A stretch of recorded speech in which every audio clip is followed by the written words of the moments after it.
Okay, today I'm gonna do a winter scenery. We got Christmas coming up, so I thought I would talk about some of my favorite Christmas movies. Let's see. I'm not gonna go in any particular order as far as how much I like them, but some of the excitement that you hear from some of the movies, I'm sure you'll be able to tell. I'm going to start out with a moon. We're going to make it a Christmas evening or winter night, something. So I'm going to go in the years that they came out, and I'll be starting with the oldest one and probably one of the most known by just about everybody. It's gonna be It's a Wonderful Life. You've got Jimmy Stewart, Donna Reed, Lionel Barrymore, so it's probably one of the best movies.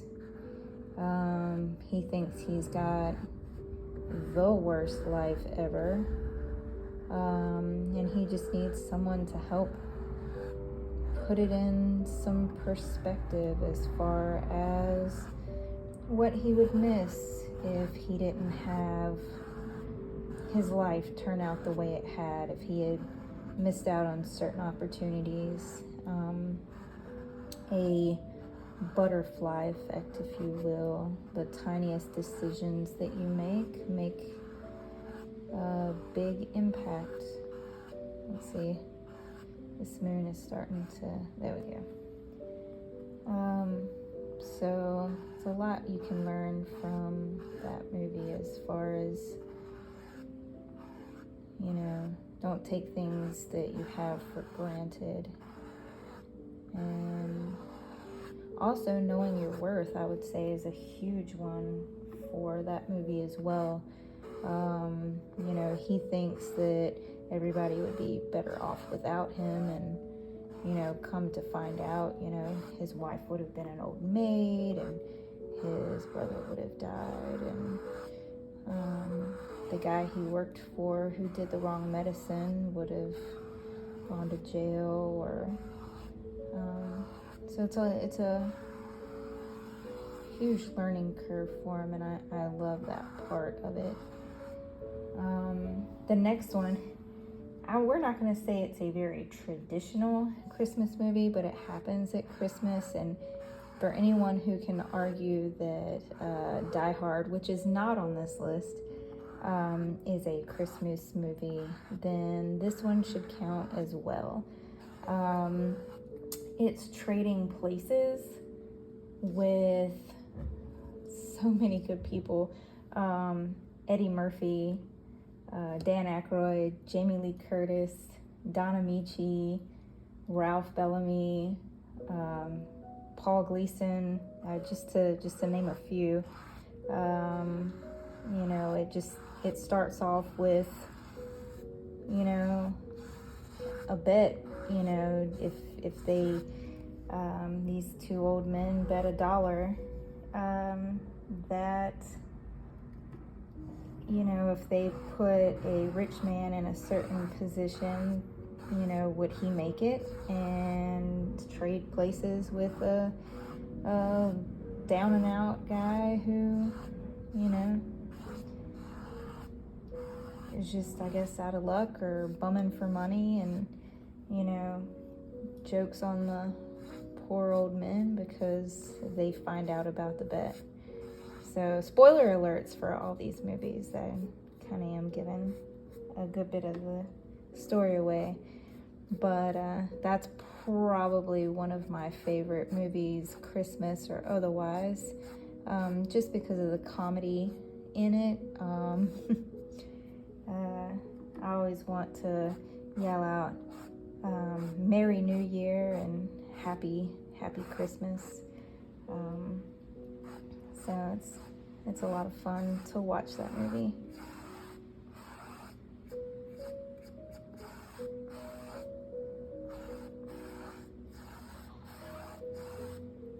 some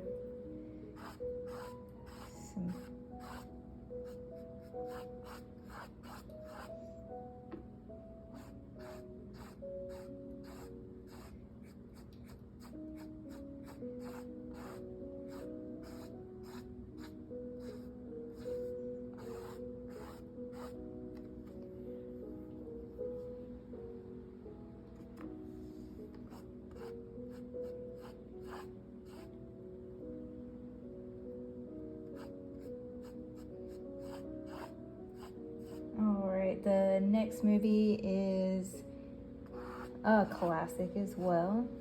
It's going to be A Christmas Story, 1983. Peter Bingsley, Darren McGavin, you know, this kid wants a certain toy, you know, his Red Ryder. Everybody tells him it's the worst toy that he could probably get because he will shoot his eye out. And just so much mayhem happens in that movie, and it just kind of makes me think that, you know, I mean, so much happens around Christmas time and everything goes so fast, and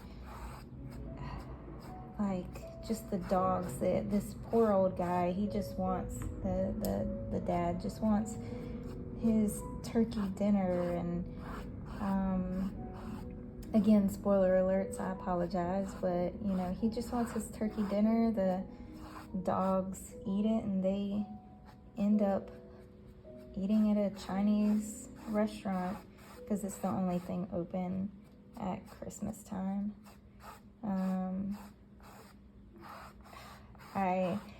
I always share one of the pictures from it where Ralphie's little brother is being dressed by his mom, and it kind of shows how moms can be super overprotective sometimes with their kids and don't want them to freeze to death, so she puts all these layers on him, and then all of a sudden, like, you know, you got to use the bathroom and it takes so much to get you in and out of this. And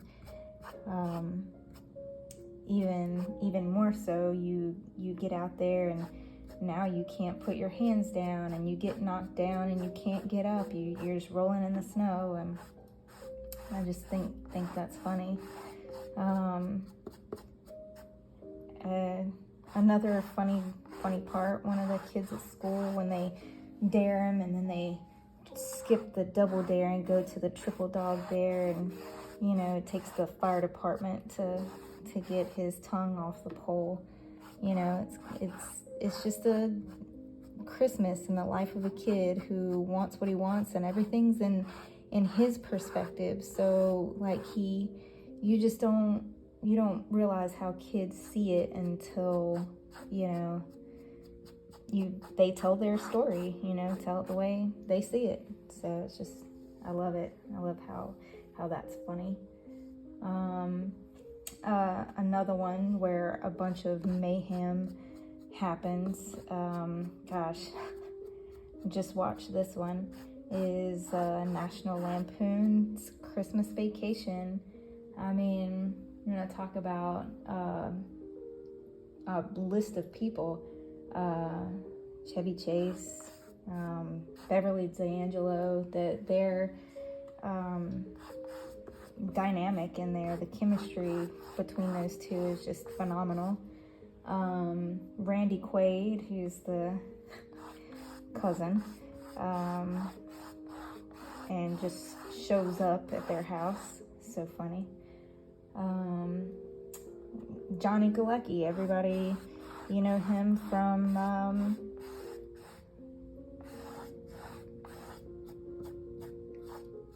hold on.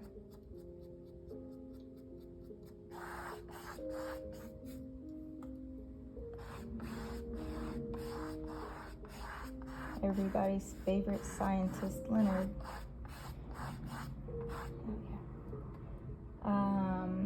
Juliette Lewis, she's been in a million things that I've seen. She's funny as well. These were when they're just kids, and then Brian Doyle, you know, Murray, who is Bill Murray's brother, as Chevy Chase's boss. And finally, I guess he would be the Scrooge of the movie, if you were to put it in that perspective.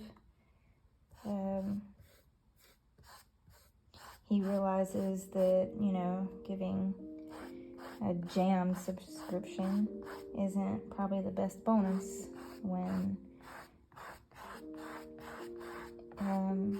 other people depend on that bonus as a salary, as Clark says in the movie. I gotta say, probably one of the funniest scenes, though, is going to be when they eat their dinner together as a family. And, the turkey is over dry, so they're basically eating a turkey jerky. And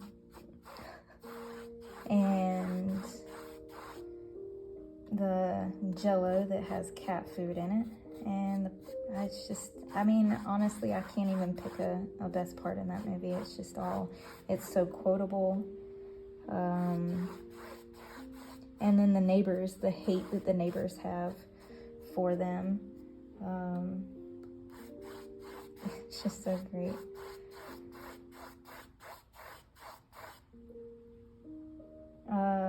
Another good classic is going to be Home Alone, 1990.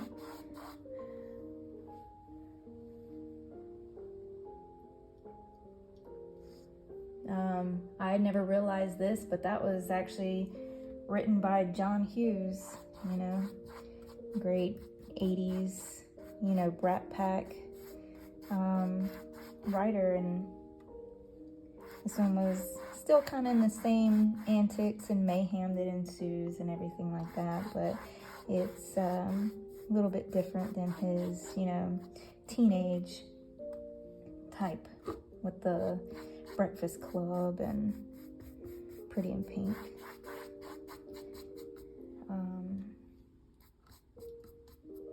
But yeah, it's with Macaulay Culkin, Joe Pesci, Daniel Stern, Catherine O'Hara is the mom. I love her. I love her in Beetlejuice as well. I love her.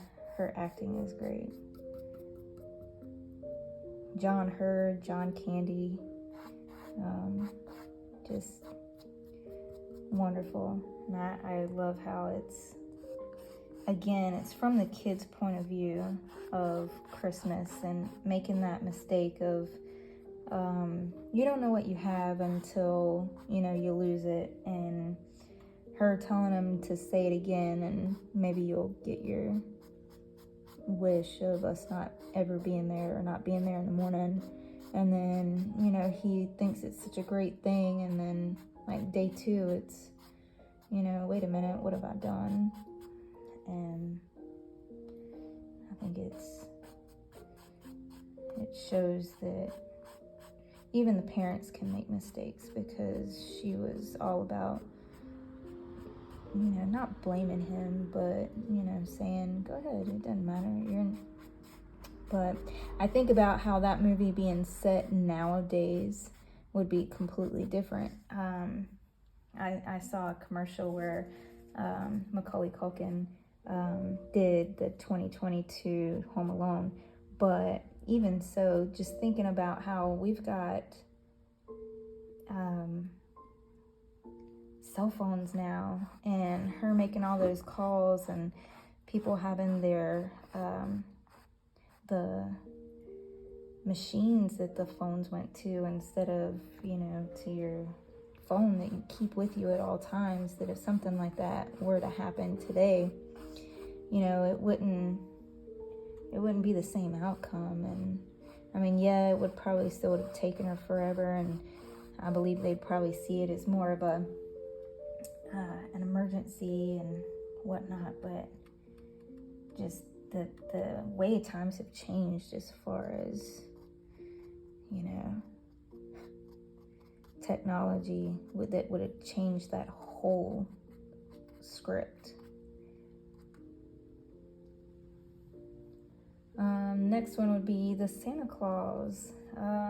Tim Allen and Judge Reinhold, I love them in their scenes together and how they kind of snark at each other, the ex-husband and the new husband.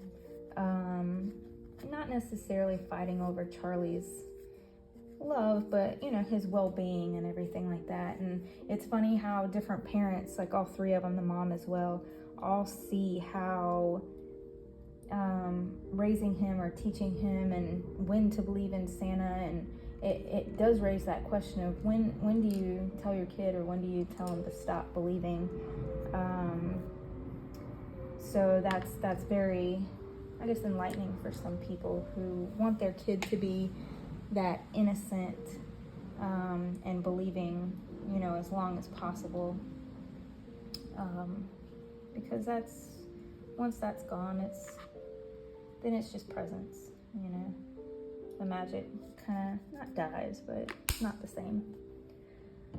All right, so I have the background, I've got the moon, some pink going on. I'll probably touch that back up in a little bit, and then I've got the start of the snow in the background. I'm gonna do some trees. Let's see, what other one? Oh, another good one is, gosh, the Preacher's Wife with Whitney Houston. So it was a remake of The Bishop's Wife many years before, but I don't know, The Preacher's Wife is so wonderful. Whitney Houston, Denzel Washington, Courtney B. Vance. And another one is where you don't realize what you see because it's right in front of you. He's trying to do all this good, you know, he's a preacher, and he's all about trying to do for the community, which is absolutely amazing. And he does wonderful stuff, and he does baskets for people who need it, and takes them their meals, and you know, but his wife is like lonely, and they don't have what they had before, and you know, so the guardian angel comes down and, you know, starts to have feelings for the wife, but all she can see is her husband. And I don't know, I think it's a beautiful story of, you know, just needing to rekindle, you know, just rekindle what it's so easily lost. And then that time of year is so stressful anyways. His job is so stressful. Like, there's no, you're 100% about other people and giving, and you know, if you give too much, you know, you have nothing left to give when you get home, and that's a scary thought for some people.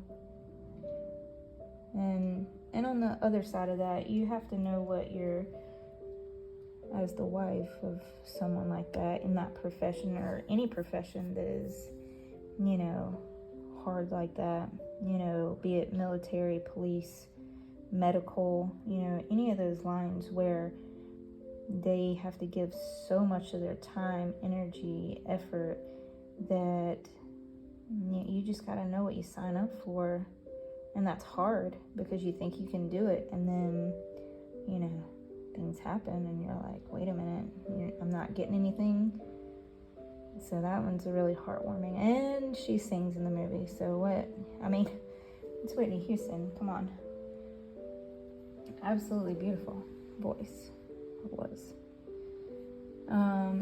Let's see, the next movie, kind of always been a Jim Carrey fan. He has some crazy stuff out there, but I definitely like him as an actor.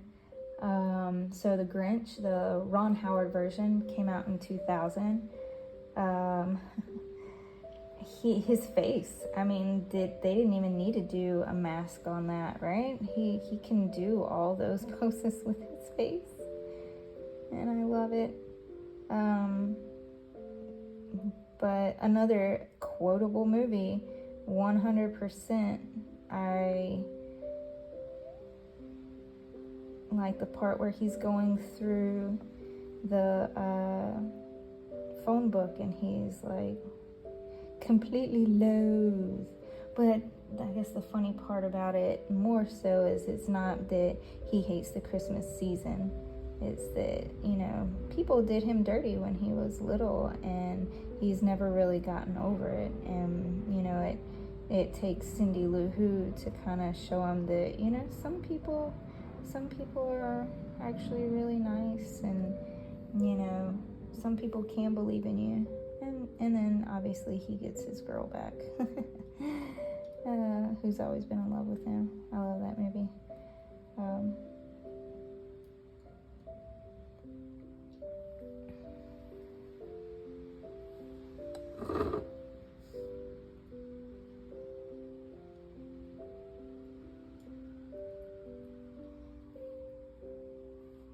Some trees. Yeah.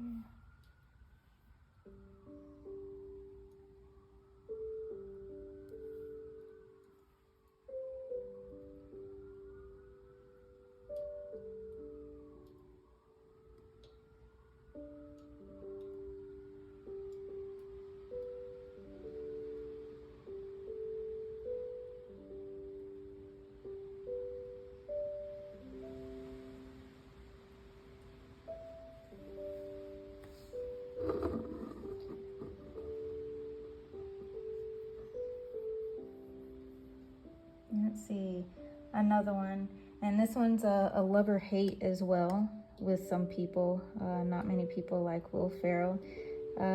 He's a give and take for me. There are some movies that I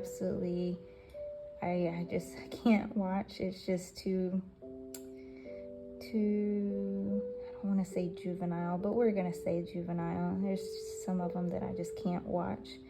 But The Elf is not one of them. I absolutely love that movie, I would say. I mean, it has James Caan in it, Zooey Deschanel, Peter Dinklage, Bob Newhart, Ed Asner. Jon Favreau. I mean, just the cast on it is just phenomenal. I only have one other movie that is an absolute have to watch with Will Ferrell in it, and it's Stranger Than Fiction. If you haven't seen that one, it's definitely a good one to check out. There's not as much, you know, I'm gonna call them Will antics, I guess. It's a little more serious. I like that movie.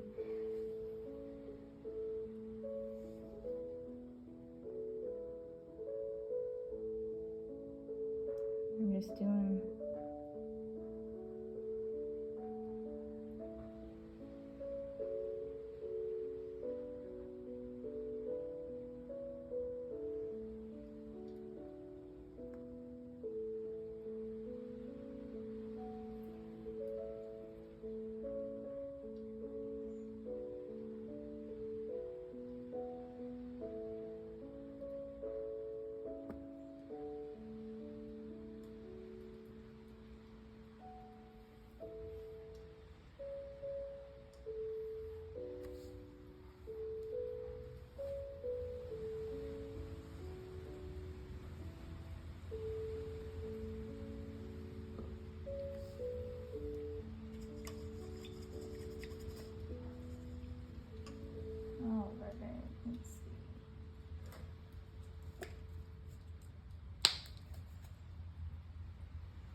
and probably the last one on my list is gonna be Fred Claus. Vince Vaughn, Kevin Spacey, Elizabeth Banks, John Michael Higgins, Ludacris, Kathy Bates. Just phenomenal.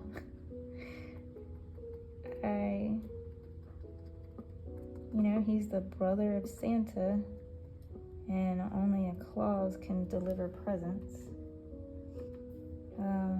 But Kevin Spacey's character was disappointed by Santa when he was little. He wanted a Superman cape, and he did not get it on Christmas morning. And so he started to believe that Santa didn't exist, and he was ready to shut down Christmas so other kids wouldn't be disappointed. And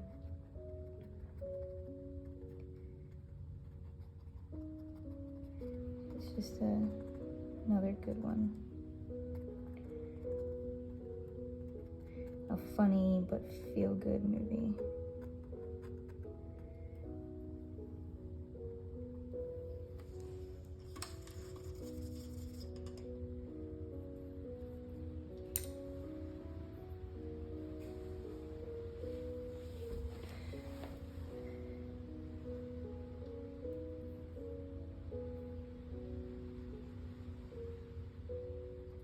Just kind of putting snow in there.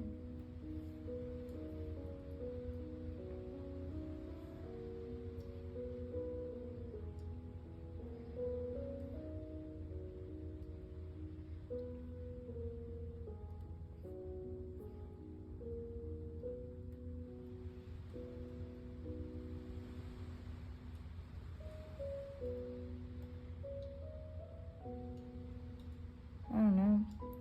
Those are my top Christmas movies.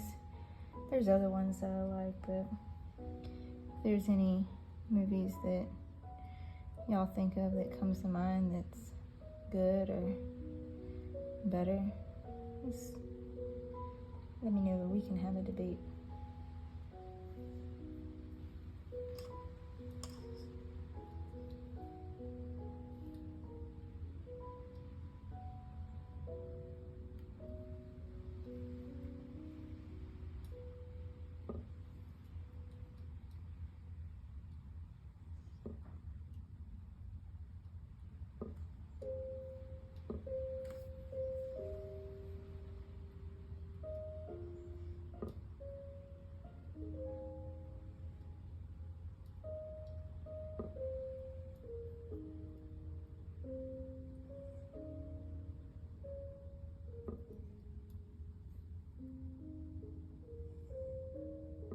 I got some honorable mentions as well.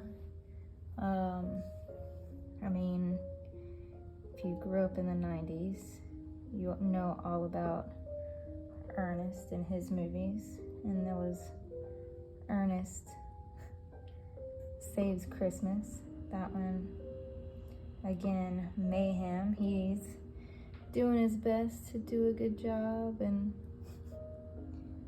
he just can't do anything right. And he's always talking to his buddy Vern. Know what I mean, Vern? He was also good in Beverly Hillbillies movie. Oh, such an amazing actor.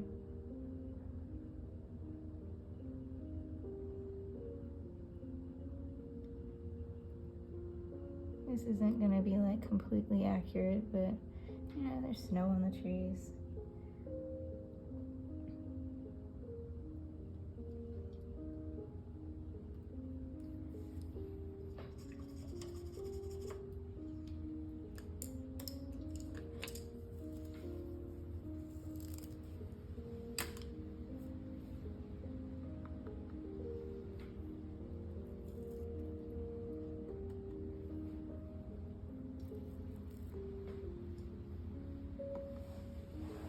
See if I can get some snow. Not with this brush, I can't.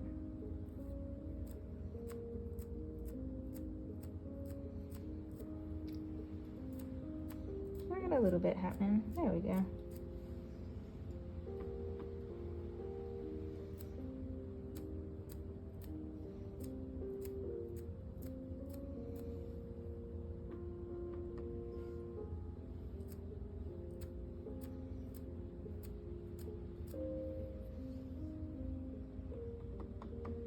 Another one that's not, I guess it happens at Christmas, so if we're gonna use that rule, it's gonna be Just Friends with Ryan Reynolds and Amy Smart. And he's been jaded, you know, they were best friends growing up and she never saw him that way and broke his little baby heart. And so he never looked back until he ended up having to go there. When his plane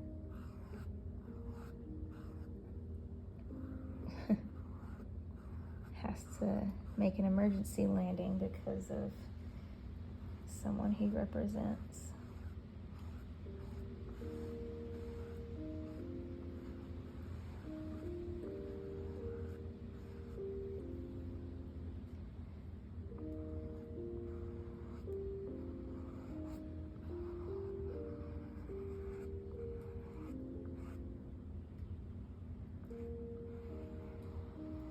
But it happens at Christmas time, so that counts.